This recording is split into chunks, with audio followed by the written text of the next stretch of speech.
Welcome to ఏం జరుగుతోంది. నా పేరు కోపల్ల ఫణికుమార్, తెలంగాణ ఫెడరల్ నుంచి. తెలంగాణలో ప్రతిరోజు ఏదో ఒక వివాదం ఉండాల్సిందే. అయితే రాష్ట్రంలోని పార్టీల మధ్య వివాదం అవుతుంది, లేదంటే కనుక ఆంధ్రప్రదేశ్తో జల వివాదాలు లేకపోతే విభజన సమస్యల తాలూకు వివాదాలు ఏదో ఒకటి ఉంటుంది. ఇప్పుడు అంటే కొద్ది రోజులుగా తెలంగాణలో మొత్తం ప్రజానీకాన్ని పట్టి కుదిపేస్తున్నటువంటి సమస్య ఏమిటంటే 22A. ఈ 22A అన్నది నిజానికి రాజకీయ పార్టీల మధ్య సమస్య కాదు, ప్రభుత్వానికి ప్రజలకు మధ్య ఉన్న సమస్య. గడిచినటువంటి 2-3 ప్రభుత్వాలు కూడా ఈ సమస్యను పట్టించుకోక ఇది పెరిగి పెద్దదైపోయి ఇప్పుడు అందరూ ప్రజల లక్షల మంది ప్రజల ఆస్తులకు చుట్టుకున్నది. ఇప్పుడు విషయం ఏమిటంటే ప్రైవేట్ ఆస్తులు దాదాపు 93 లక్షల ప్రైవేట్ ఆస్తులు 22A సెక్షన్లో వచ్చేసాయి. 22A సెక్షన్ ఏమిటంటే నిబంధనలు. ఇదేమిటి? ఆస్తుల పరిరక్షణ కోసం లేదా ప్రభుత్వ ఆస్తులు అన్యాక్రాంతం కాకుండా ఏర్పడటం కోసం ముందు జాగ్రత్తగా ప్రభుత్వం తీసుకున్నటువంటి చర్యలు రెవెన్యూలోని ఒక సెక్షన్ ఇది. ఈ సెక్షన్ ఇప్పుడు సామాన్య ప్రజల ఆస్తులకు పెద్ద సమస్యగా తయారైంది. ఈ 22A సెక్షన్ అసలు సమస్య ఏమిటి, ఇప్పుడు ఎందుకు ఇంతగా పెరిగి పెద్దదైపోయింది, ఈ సమస్యకు పరిష్కారం ఏమిటి అనేటువంటి విషయాలన్నింటినీ వివరించడానికి రెవెన్యూ డిపార్ట్మెంట్లో సుదీర్ఘకాలం పనిచేసినటువంటి రవీంద్ర బాబు గారు మనతో ముఖ్య అతిథిగా వచ్చారు. నమస్తే రవీంద్ర బాబు గారు. ఈ 22A సెక్షన్ సమస్య, దాని పరిష్కారాలు కొద్దిగా మాకు వివరిస్తారా? నమస్తే. 22A లో భూములను చేర్చారు. ప్రభుత్వ భూములను కాపాడాలనే ఉద్దేశంతో ఇచ్చినటువంటి అమెండ్మెంట్, రిజిస్ట్రేషన్ యాక్ట్ కి ఇచ్చినటువంటి అమెండ్మెంట్ 22A. కాపాడాలన్న ఉద్దేశంతో ఇచ్చినటువంటి అమెండ్మెంట్ ద్వారా ప్రభుత్వ భూములను కాపాడాల్సింది పోయి ప్రైవేటు భూములు కూడా ఆ లిస్ట్ లో చేర్చారు చాలా వరకు. ఇది ఇంతకు ముందే మనం ఒక డిస్కషన్ చేసి ఉన్నాం. ఇప్పుడు కూడా దాదాపుగా తెలంగాణ, ఆంధ్రప్రదేశ్ అంతటా కూడా ఈ టాపిక్ నడుస్తూ ఉంది. 22A ప్రభుత్వాలకి వేరే పార్టీలకు మధ్య, లేదా ప్రభుత్వానికి అధికారులకు మధ్య, ప్రభుత్వానికి ప్రజలకు మధ్య ఇంతా కూడా గందరగోళం వస్తూ ఉంది. ఈ 22A అన్నదా లిస్టులో ఉన్నటువంటి, ఆ ప్రకారంగా ఉన్నటువంటి లిస్టులో ఉన్నటువంటి భూముల్ని కరెక్ట్ గా ఉంచటానికి కానీ, లేదా కరెక్ట్ గా లేని వాటిని తీసేయటానికి కానీ కొన్ని మార్గాలు ఉన్నాయి, చాలా ఈజీ మార్గాలు ఉన్నాయి. ఇప్పుడు ప్రభుత్వాలకి ఆ మార్గాలు సరైనటువంటి మార్గాలు ప్రభుత్వాలు ఆలోచన చేసినట్లయితే చాలా సింపుల్ గానే ఆ మార్గాల ద్వారా ప్రజలకు ఎలాంటి ఇబ్బంది కలిగించకుండా చేయొచ్చు. వాస్తవంగా మన ప్రభుత్వాలన్నీ కూడా by the people, for the people, to the పీపులే ఉంటాయి, దాదాపుగా ఉండాలి. వెనకటి రోజుల్లో ప్రభుత్వాలు అంటే ప్రజల కొరకు ఉండేవి ప్రభుత్వాలు.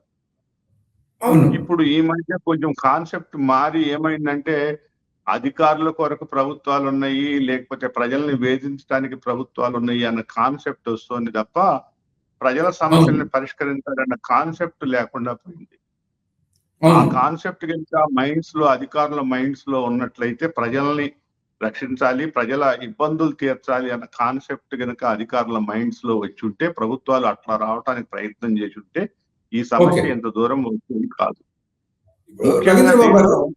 ఇప్పుడు ఈ సమస్య ఎంత స్థాయిలో తీవ్రత పెరిగిపోయిందో చెప్తారా కొద్దిగా?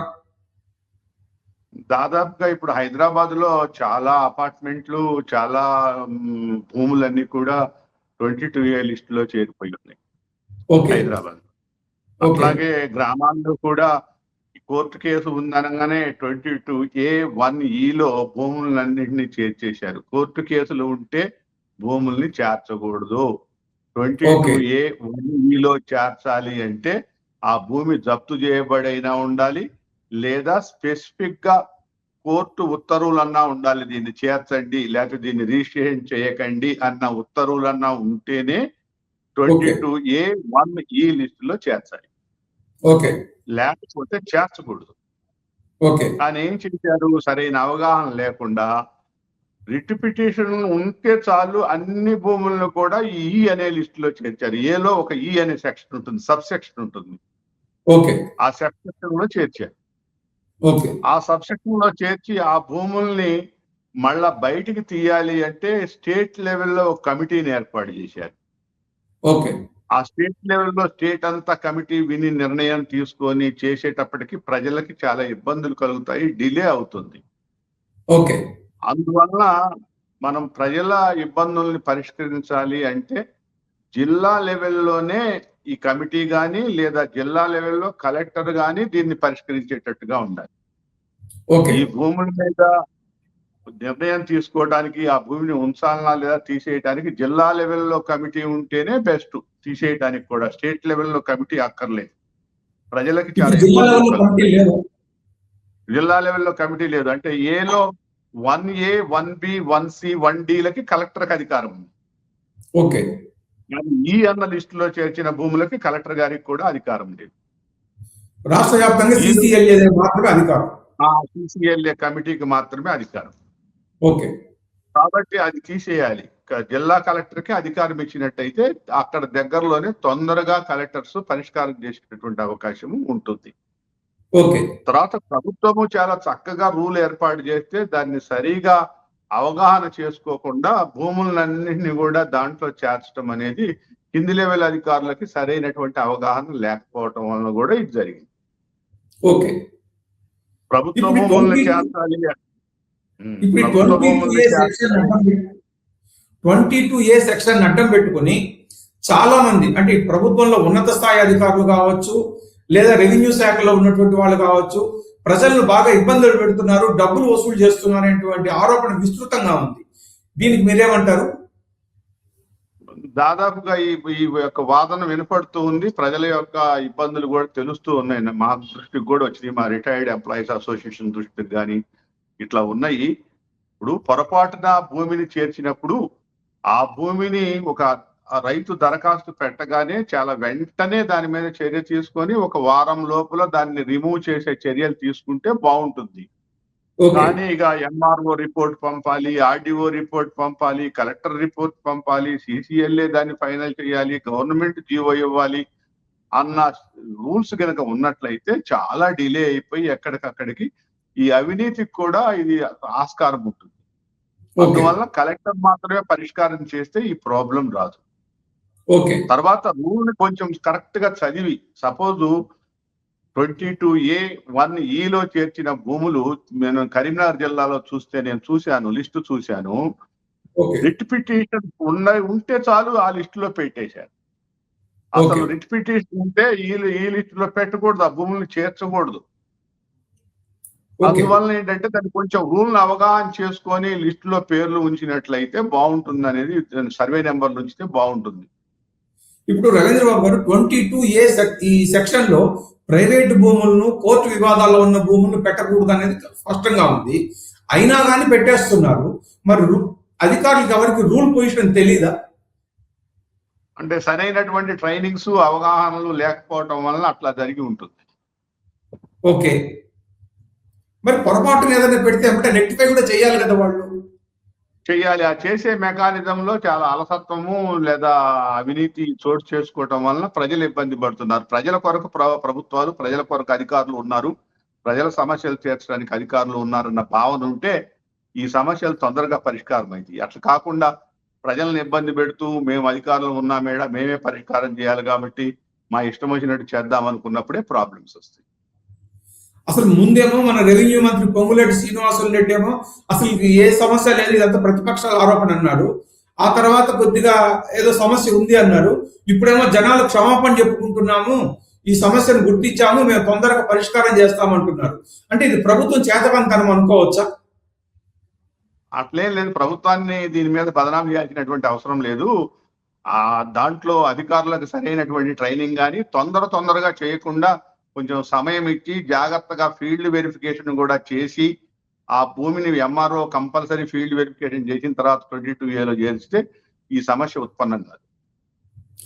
రాష్ట్రం మొత్తం మీద సుమారుగా 93 లక్షల ఎకరాల పట్టా భూములు ఉన్నాయంటున్నారు. అందులో కూడా హైదరాబాద్, రంగారెడ్డి, మేడ్చల్, మల్కాజ్గిరి జిల్లాలోనే ఎక్కువ అంటున్నారు. ఈ ఈ 3 జిల్లాల్లోనే ఎక్కువగా ఈ సమస్య ఉండడానికి కారణం ఏంటి?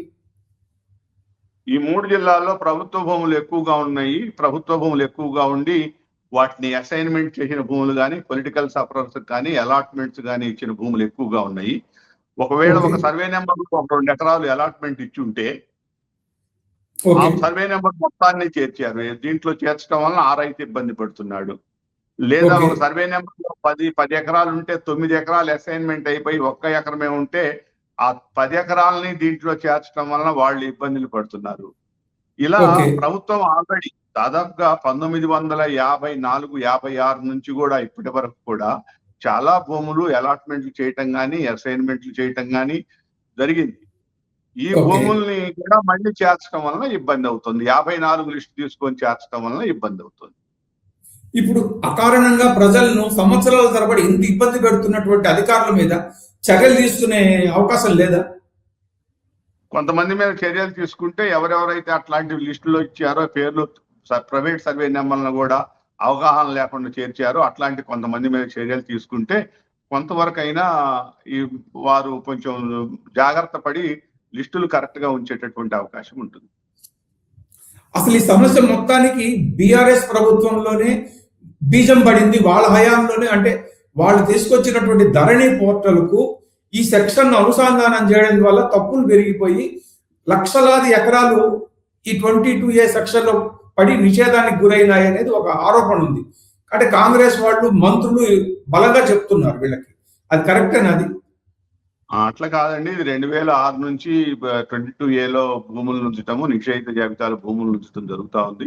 ప్రతిసారి ఆ భూముల్ని రెక్టిఫై చేసుకోవడము, కలెక్టర్ లెవెల్లోనే ఆ భూముల్ని మరలా ఒకవేళ రైతు కనుక ప్రైవేట్ భూమి అని తేలితే రిమూవ్ చేయటం జరుగుతూ ఉంది. చాలా ట్రాన్స్పరెంట్ గా జరుగుతూ ఉంది అంతకుముందు.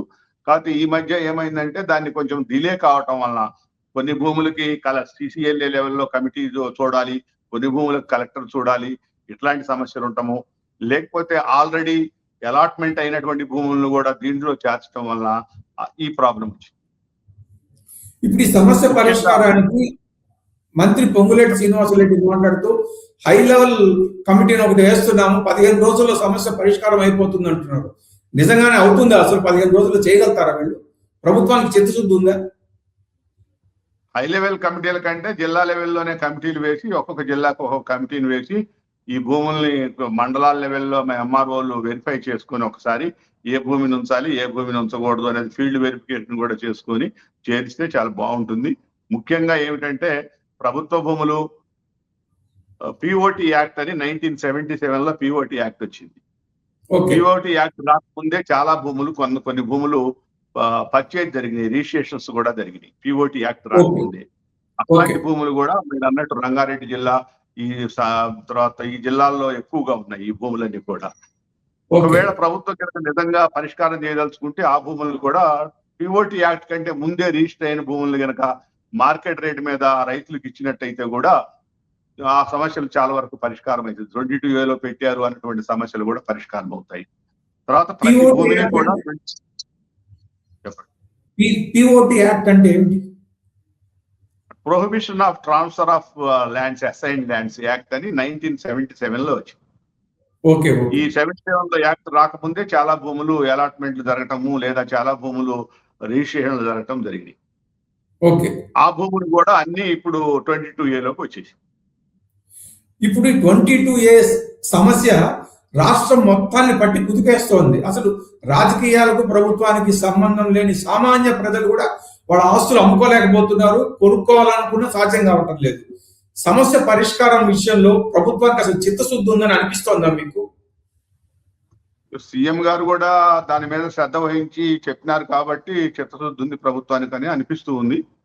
సీఎం గారు, రెవెన్యూ మినిస్టర్ గారు తెలియజేస్తూ ఉన్నారు. కాబట్టి దాన్ని కొంచెం ఎక్స్పర్ట్స్ తోని ఆలోచన చేసి మనము కమిటీలు స్టేట్ లెవెల్ కమిటీ కాకుండా డిస్ట్రిక్ట్ లెవెల్లోనే కమిటీలు వేసి ఆ కమిటీలు గనక వెరిఫై చేసి రిపోర్ట్స్ కలెక్టర్స్ యాక్సెప్ట్ చేసేటట్టు గనక చేసినట్లయితే తొందరగా సమస్య పరిష్కారం. అసలు ఈ సమస్యకు కరెక్ట్ పరిష్కారం ఏమిటని మీరు సూచిస్తున్నారు? కరెక్ట్ పరిష్కారం చేయడానికి ఫీల్డ్ లెవెల్లో ప్రతి సర్వే నెంబర్ని కూడా, ఏ సర్వే నెంబర్ అయితే 22Aలో ఉంచారో ఆ సర్వే నెంబర్ని మండల రెవెన్యూ అధికారి కంపల్సరీ తహసీల్దార్ విజిట్ చేసి దీన్ని ఉంచాలనా లేదా అనేది తయారు చేసి లిస్ట్ తయారు చేసి ఆ ప్రకారంగా కలెక్టర్ తో అప్రూవల్ చేపిస్తేనే ఈ సమస్యకు పరిష్కారం అవుతుంది.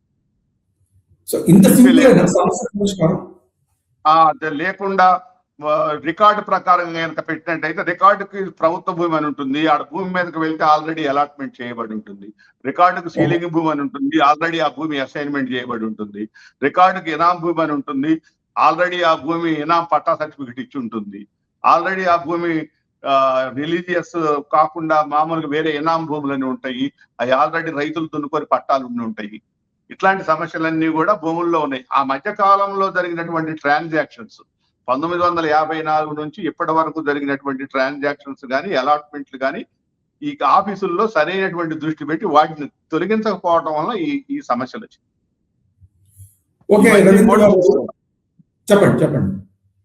ఇవన్నీ కూడా చూసుకోవాలి. అందువలన ఒక సర్వే నెంబర్ ని సపోజ్ ఒక సర్వే నెంబర్ ని 22A లిస్ట్ లో ఉంచితే A1 లో కానీ 1A లో కానీ B లో కానీ CDE లో ఉంచితే ఆ సర్వే నెంబర్ ను ఉంచడం ఎంతవరకు కరెక్ట్ అని తహసీల్దార్ ఒక్కసారి విజిట్ చేసి ఫీల్డ్ లో కూడా చూసుకొని రికార్డు చూసుకొని ఈ రెండింటిని సరి చేసుకొని అప్పుడు రిపోర్ట్ పంపినట్లయితే అప్పుడు ఆ సమస్యకు పరిష్కారం దొరుకుతుంది.